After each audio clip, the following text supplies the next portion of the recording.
कि जब 26 जनवरी से कुछ दिन पहले धारा 144 लगती थी दिल्ली के अंदर, चूँकि दिल्ली में 31 तारीख को इलेक्शन कमीशन ऑफ इंडिया का घेराव की कॉल पहले से दी हुई है, तो बिट्रीट परेड होती है 29 जनवरी को, तो हमेशा धारा 144 29 जनवरी तक रहती थी। इस बार धारा 144 15 फरवरी तक लगाई गई है। जो हमारी टीम ने घोषित किया है, जो निर्णय लिया है, दिल्ली के मंडी हाउस पर इकट्ठा होकर इस देश के पीएमओ ऑफिस का घेराव करेंगे। 31 जनवरी को बामसेफ के माध्यम से इलेक्शन कमीशन ऑफ इंडिया का जो घेराव हो रहा है उतना ही दिखाएगा।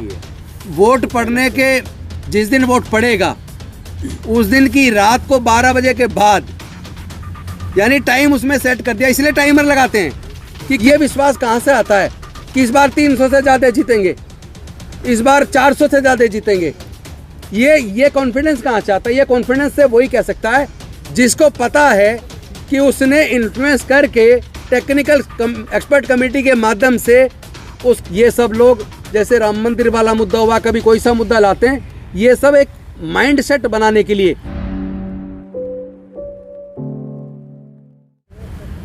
आप लोगों को हर 2 दिन बाद बार बार प्रेस कॉन्फ्रेंस के माध्यम से हम बुलाते हैं, क्योंकि रोजाना नए नए तथ्य निकल करके आ रहे हैं। आज की इस प्रेस कॉन्फ्रेंस का जो उद्देश्य है, कुछ चौंकाने वाले तथ्य सामने आए हैं इस ईवीएम के मैटर्स को लेकर के, ईवीएम की मैन्युफैक्चरिंग को लेकर के, और जो चुनाव आयोग की रिपोर्ट्स हैं उनके माध्यम से लेकर के। मैं आपको सिर्फ 1 या 2 बातें बताना चाहूँगा।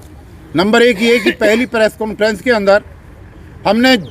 देश की जनता से ये निवेदन किया था कि जो मिस कॉल नंबर हमने जारी किया था, उस मिस कॉल के नंबर में कुछ टेक्निकल फॉल्ट होने की वजह से बहुत सारे लोगों की कॉल उसमें रजिस्टर नहीं हो पा रही थी। वो जो उसमें टेक्निकल फॉल्ट था वो हमने दूर कर दिया है, और अब उसका रिकॉर्ड पिछले 4 दिन से जो ऑब्जर्व कर रहे हैं हम, वो बहुत ज़बरदस्त आ रहा है। पूरे देश में कश्मीर से लेकर कन्याकुमारी तक डेली लाखों टेलीफोन प्रतिदिन के हिसाब से उसमें आ रही है, जिससे ये साबित होता है कि आप लोगों के चैनल के माध्यम से देश की जनता, जो भी तथ्य हमने उनको रखे हैं, जनता आंदोलन के लिए सड़क पर आने के लिए तैयार हो चुकी है। आप लोगों को ये भी बताना जरूरी है कि देश के जितने भी प्रदेश हैं, उन सभी प्रदेशों की राजधानियों के अंदर बड़े प्रोग्राम के आयोजन की कुछ घोषणाएं हमने पहले करी थी, और वहाँ की जनता खुद अपने यहाँ बड़े बड़े प्रोग्राम करने के लिए रोज़ हमें सैकड़ों टेलीफोन रोजाना कर रही है। लेकिन जब हम वहाँ पर जाएंगे, 28 तारीख से शुरुआत हो रही है राजकोट से, राजेंद्र पाल गौतम साहब वहाँ पर जाएंगे, और वहाँ से फिर लगातार हर प्रदेश की राजधानियों में प्रोग्राम आयोजित होंगे। तो निश्चित रूप से देश की जनता ये जानना चाहती है कि जो ये प्रोग्राम सभी प्रदेशों में हो रहे हैं, इनका लास्ट में क्या निचोड़ निकलेगा। जैसा आपको विदित भी है कि आने वाली 31 जनवरी को भी यहाँ पर एक दिल्ली में प्रोग्राम हो रहा है एक संगठन के माध्यम से। ठीक उसी तरीके का बड़ा प्रोग्राम पूरे देश की राजधानियों में आयोजित करने के बाद जो हमारी टीम ने घोषित किया है, जो निर्णय लिया है, आने वाली 2024 की 25 फरवरी दिल्ली के अंदर पूरे देश के लोगों को आह्वान किया जाएगा दिल्ली में कूच करने के लिए, और हम लोग मंडी हाउस पर इकट्ठा होंगे, और वहाँ पर इकट्ठा होकर के हम पीएमओ हाउस का घेराव करेंगे। पीएम हाउस का घेराव करने के बाद उसके बाद में राष्ट्रपति महोदय को इस ईवीएम को हटाने का एक ज्ञापन सौंपा जाएगा, और उनसे निवेदन किया जाएगा कि 2024 लोकसभा के चुनाव की नोटिफिकेशन होने से पहले सरकार इस पर संज्ञान ले और ईवीएम से चुनाव न कराने की सरकार घोषणा करे। चुनाव आयोग को ईवीएम के बजाय बैलेट पेपर से चुनाव कराने के लिए निर्देशित करे। तमाम तरीके की चीज़ें बीच में घटनाक्रम होंगे, फिर हम आपको बुलाएंगे। तो जो नए नए तथ्य, ये एक ऑर्गेनाइजेशन से जुड़ी सूचना थी कि आने वाली 25 फरवरी को पूरे देश के लोग दिल्ली के मंडी हाउस पर इकट्ठा होकर इस देश के पीएमओ ऑफिस का घेराव करेंगे और घेराव करने के बाद हम एक ज्ञापन देश के राष्ट्रपति को देंगे ताकि इस देश में आने वाला लोकसभा का 2024 का चुनाव ईवीएम से न करा करके बैलेट पेपर से कराया जाए। अब जो तथ्य निकल करके आए हैं वो बड़े चौंकाने वाले हैं, उनको सिलसिलेवार बताया जाएगा और आपके चैनल के माध्यम से जब देश की जनता तक वो तथ्य जाएंगे तो निश्चित रूप से जो अब तक उत्तेजना, जो अब तक उद्वेलित हुआ है समाज और लोग सड़कों पर आए हैं, तो लोगों को जागरूक होने में और ज़्यादा सफलता इसमें मिलेगी। तो मैं अपने सीनियर साथी दिल्ली सरकार के पूर्व मंत्री और एडवोकेट राजेंद्र पाल गौतम जी से निवेदन करूंगा कि जो चीज़ें उन्होंने स्टडी की है, जो नई चीज़ें निकल करके आई हैं, वो आएँ और चैनल के माध्यम से देश की जनता को बताएं कि ऐसे कौन से तथ्य हैं जो चौंकाने वाले तथ्य आज आए हैं, जिनकी वजह से ये प्रेस कॉन्फ्रेंस आज हमें आयोजित करनी पड़ी। सबसे पहले तो मैं जननायक कर्पूरी ठाकुर जी को भारत रत्न दिया गया, उसके लिए मैं सभी देशवासियों को बधाई देता हूं और साथ ही साथ बहुजन नायक मान्यवर कांसीराम साहब को भी भारत रत्न दिया जाए, इसकी मांग करता हूं। और जो आने वाली 31 जनवरी को बामसेफ के माध्यम से इलेक्शन कमीशन ऑफ इंडिया का जो घेराव हो रहा है, उस घेराव का हम समर्थन करते हैं और हम सारे साथी पूरी ताकत के साथ उसमें शामिल होंगे। कार्यकर्ताओं सहित पूरे देश के लोगों से आह्वान करते हैं कि 31 जनवरी को वो लोग दिल्ली में उस मुहिम में शामिल हों ताकि बैलेट पेपर को वापस लाया जा सके। इसके साथ साथ आज कुछ ऐसे तथ्य हैं जो हमारे सामने आए हैं, जो हमने बारीकी से अध्ययन किया ईवीएम के बारे में। अध्ययन करने के बाद जो चीज़ें सामने आई हैं, हम तो समझते थे कि ये जो मशीनें हैं, ईवीएम है, इसको BEL या ECIL ने बनाया है, लेकिन एक्चुअली जो सॉफ्टवेयर जो डेवलप किया जाता है उसको बनाने का जो काम कर रहा है वो टेक्निकल एक्सपर्ट कमेटी है। और टेक्निकल एक्सपर्ट कमेटी में एमिनेंट प्रोफेसर्स हैं IIT के। उन IIT के प्रोफेसर हैं जिस IITs के अंदर देश के दलितों, पिछड़ों, आदिवासियों के साथ जो बच्चे IIT कर रहे होते हैं, उनके साथ उत्पीड़न की घटनाएं होती हैं और वो बच्चे कई बार सुसाइड करते हैं। तो जहां इस तरह के जातिवादी मानसिकता वाले प्रोफेसर्स हैं, जहां जानबूझ के उन बच्चों को इंटरनल एग्ज़ाम में कम नंबर दिए जाते हैं, फेल किया जाता है, उनको डिमोरलाइज किया जाता है, और ऐसे प्रोफेसर्स, ऐसे एमिनेंट प्रोफेसर्स उस इलेक्शन कमीशन ऑफ इंडिया की टेक्निकल एक्सपर्ट कमेटी के मेंबर हैं। और वो टेक्निकल एक्सपर्ट कमेटी ही है जो सॉफ्टवेयर डेवलप करती है। और जो ये ECIL और BEL है, ये तो हार्डवेयर बनाती है, ये तो उसको असेंबल करती है। तो हमें जो बाकी तथ्य पता लगे वो ये पता लगे हैं कि जो कंट्रोल यूनिट है उसका सॉफ्टवेयर टेक्निकल एक्सपर्ट कमेटी बनाती है, और वो कमेटी उस सॉफ्टवेयर में ही ये तय कर देती है किसको जिताना है। ये टेक्निकल एक्सपर्ट कमेटी के हाथ में है। अगर टेक्निकल एक्सपर्ट कमेटी पहले से ही विनोवर कर ली जाए, उनको खरीद लिया जाए या किसी भी तरीके से इन्फ्लुएंस में ले लिया जाए, तो जब वो सॉफ्टवेयर डेवलप करते हैं, सॉफ्टवेयर में ही अगर वो चाहे तो ये तय कर सकते हैं कि किसको जिताना है। लेकिन इसको जिताने का खेल, जो सबसे बड़ा खेल है, वोट बिना टाइमर के संभव नहीं है। इस मशीन के अंदर, EVM के अंदर जो कंट्रोल यूनिट है, उसके अंदर बाकायदा एक टाइमर लगा हुआ है जिसमें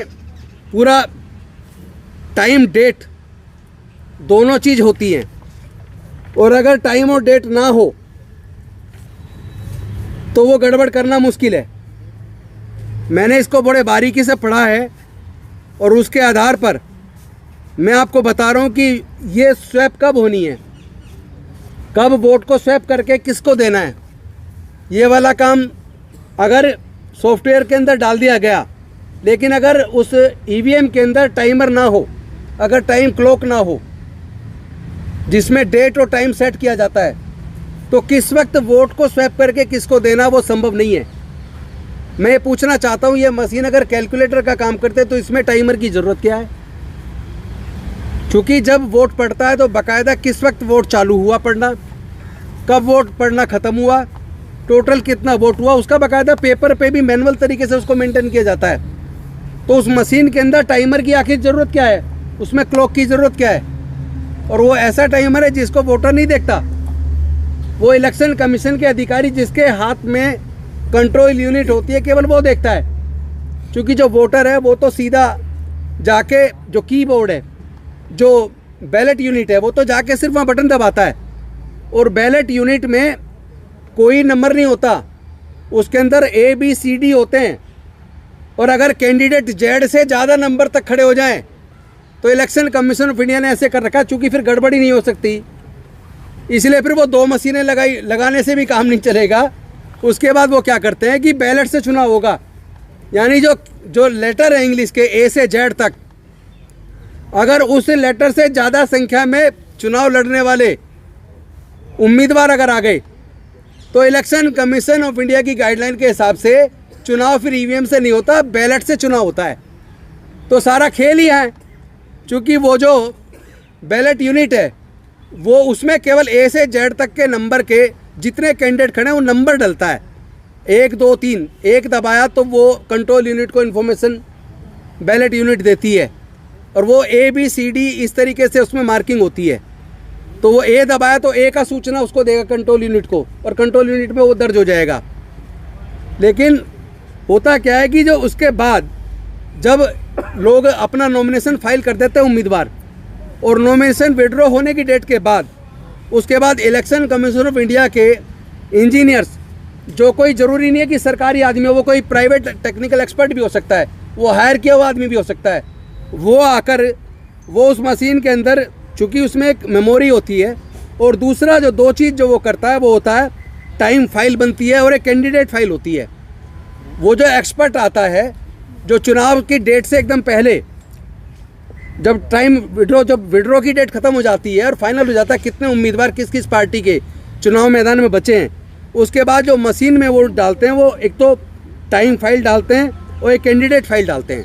ताकि किसको वोट दिया जा रहा वो उसमें आ सके। लेकिन असली बात जो है वो सॉफ्टवेयर जो उधर डिज़ाइन किया गया टेक्निकल एक्सपर्ट कमेटी में, और टेक्निकल एक्सपर्ट कमेटी को अगर इन्फ्लुएंस कर दिया गया और उसने अगर वहीं तय कर दिया किसको जिताना, चूँकि ये विश्वास कहाँ से आता है कि इस बार 300 से ज़्यादा जीतेंगे, इस बार 400 से ज़्यादा जीतेंगे, ये कॉन्फिडेंस कहाँ से आता है? ये कॉन्फिडेंस से वही कह सकता है जिसको पता है कि उसने इन्फ्लुएंस करके टेक्निकल एक्सपर्ट कमेटी के माध्यम से उसके अंदर सॉफ्टवेयर वो डेवलप करवा दिया है कि उन्होंने उस पार्टी को इतने चुनाव में इतने वोटों से जिताना है। अभी आपने देखा होगा पिछले दिनों मध्य प्रदेश के अंदर एक कैंडिडेट ने, बीजेपी के कैंडिडेट ने, उसने पहले ही बता दिया मुझे इतना बीजेपी को वोट मिलेगा, इतना उसको मिलेगा, और जब रिजल्ट आया तो वो बाकी उतना ही निकला, थोड़ा बहुत वोट का अंतर था। तो ये सारे ये समझ लीजिए कि जो आम वोटर का भरोसा है, जिस वोटर के भरोसे को कायम करने की जिम्मेदारी इलेक्शन कमीशन ऑफ इंडिया की है, तो वो जो वोट की उसकी चोरी हो रही है और उसको बिल्कुल डाउट उसका पक्का होता जा रहा है कि चुनाव के माध्यम से उनके वोट की चोरी हो रही है, उसको उस पर भरोसा नहीं पैदा हो रहा है, तो ये जिम्मेदारी तो इनकी है। और दूसरा डाउट इसलिए और ज़्यादा मजबूत हो जाता है क्योंकि जब सुप्रीम कोर्ट ने ये व्यवस्था दे दी कि इलेक्शन कमीशन का गठन कि 3 जो सदस्य कमेटी होगी, एक प्रधानमंत्री होंगे, एक अपोजिशन के लीडर होंगे और एक सुप्रीम कोर्ट के चीफ जस्टिस होंगे। लेकिन माननीय मोदी जी ने संसद के माध्यम से एक कानून ला के उसको बदल दिया, और अब उस 3 सदस्य कमेटी में 2 सदस्य केंद्र सरकार के हो गए, एक प्रधानमंत्री जी हो गए और एक उनके लॉ मिनिस्टर हो गए, एक लीडर अपोजिशन हो गए। यानी जिसको इलेक्शन कमिश्नर वो बनाना चाहेंगे वो उसको बनाएंगे, और वो उनके इन्फ्लुएंस का आदमी हो सकता है। इस पॉसिबिलिटी को रूल्ड आउट नहीं किया जा सकता। इसीलिए हम निवेदन करते हैं इलेक्शन कमीशन ऑफ इंडिया से, देश के राष्ट्रपति जी से, कि वो इसमें संज्ञान लें, और माननीय सर्वोच्च न्यायालय के मुख्य न्यायाधीश से और उनके कंपेनियन जजेस से भी हम निवेदन करते हैं कि वो इस पर संज्ञान लें और उस व्यवस्था को कायम करें, और जो ये कानून लाया गया संसद के द्वारा उसको नल एंड वॉइड डिक्लेयर करें। कि पिछले चुनाव में आसाम के एक डाटा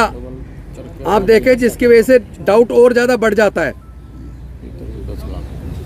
इसमें आसाम के दीमा हसाओ जिले में एक बूथ पर थे केवल 90 वोट, 90 मतदाता थे, लेकिन ईवीएम में वोट पड़े 171 और उसने फिर चुनाव आयोग के 5 अफसर सस्पेंड किए इलेक्शन कमीशन ने। फिर कैसे भरोसा करें ऐसे ईवीएम पर। और दूसरा डाटा है मध्य प्रदेश, छत्तीसगढ़ का, वहाँ बसपा के कैंडिडेट खड़े हुए, वहीं उनके रिश्तेदार रहते थे, घरवाले रहते थे, लेकिन उस खुद अपने उनके बूथ से उनको एक भी वोट नहीं मिला, उनका खुद का वोट कहाँ गया। तो ये सारे डाटा जो हमारे पास आ रहे हैं जगह जगह से, उससे बात साबित हो जाती है कि इलेक्शन कमीशन ऑफ इंडिया क्यों इतना जिद्दी हो गया है, क्यों वो ईवीएम से चुनाव कराने पे क्यों आमादा है, क्यों भारतीय जनता पार्टी के वरिष्ठ नेता एवं होम मिनिस्टर ये कह रहे हैं कि इस बार 400 पार, क्यों भारतीय जनता पार्टी के बड़े नेता कह रहे हैं इस बार 400 पार आएंगी। उन्हें इतना भरोसा कैसे है जबकि उन्होंने कोई काम ऐसे नहीं किया। और इसके साथ साथ लास्ट में एक बात कहूँगा, ये सब लोग जैसे राम मंदिर वाला मुद्दा हुआ, कभी कोई सा मुद्दा लाते हैं, ये सब एक माइंड सेट बनाने के लिए, ताकि जो खेल ये खेल रहे हैं उस खेल को वो उसके द्वारा कवर किया जा सके, इसलिए ऐसा खेल चलाया जा रहा है कि ये सॉफ्टवेयर में जो डाला जाता है उसके पहले, चुनाव से पहले आपने देखा होगा वो मॉक पोल भी करवाते हैं। तो वो जो टाइमर इसलिए काम आता है कि किस वक्त वोट को स्वैप करना है, उससे पहले वो खूब दिखाएंगे, सारे पार्टी को भी डाल के देख लो वोट, उससे पहले वो काम नहीं करता, उससे पहले जो डालेंगे उतना ही दिखाएगा। वोट पड़ने के जिस दिन वोट पड़ेगा उस दिन की रात को 12 बजे के बाद, यानी टाइम उसमें सेट कर दिया, इसलिए टाइमर लगाते हैं कि किस वक्त उसमें स्वैप का डालना है और कब, कितने टाइम से कितने टाइम के बीच में स्वैप किया जाएगा, ये सारा खेल उस वक्त कर दिया जाता है। इसीलिए मशीन को जब पब्लिक को दिखाएंगे, देखो वोट डाल के देख लो, जितना डाल रहे वही निकल रही है, मॉक पोल भी कराएंगे, मॉक पोल में भी वो आएगा, क्योंकि असली खेल सॉफ्टवेयर में डाला गया है, किस टाइम आपकी वोट को स्वैप करना है, किस पार्टी के जिसको ज़्यादा मिली है, कितने किसको पहुँचानी है, वो खेल उस वक्त तय हो जाता है। जब से हमने ये ईवीएम का खुलासा करना शुरू किया है और पूरे देश में जनता जागरूक हो रही है, इस मुद्दे पे सड़क पे आ रही है, इसका एक परिणाम और हुआ है कि जब 26 जनवरी से कुछ दिन पहले धारा 144 लगती थी दिल्ली के अंदर, चूँकि दिल्ली में 31 तारीख को इलेक्शन कमीशन ऑफ इंडिया का घेराव की कॉल पहले से दी हुई है, तो बिटरीट परेड होती है 29 जनवरी को, तो हमेशा धारा 144 29 जनवरी तक रहती थी।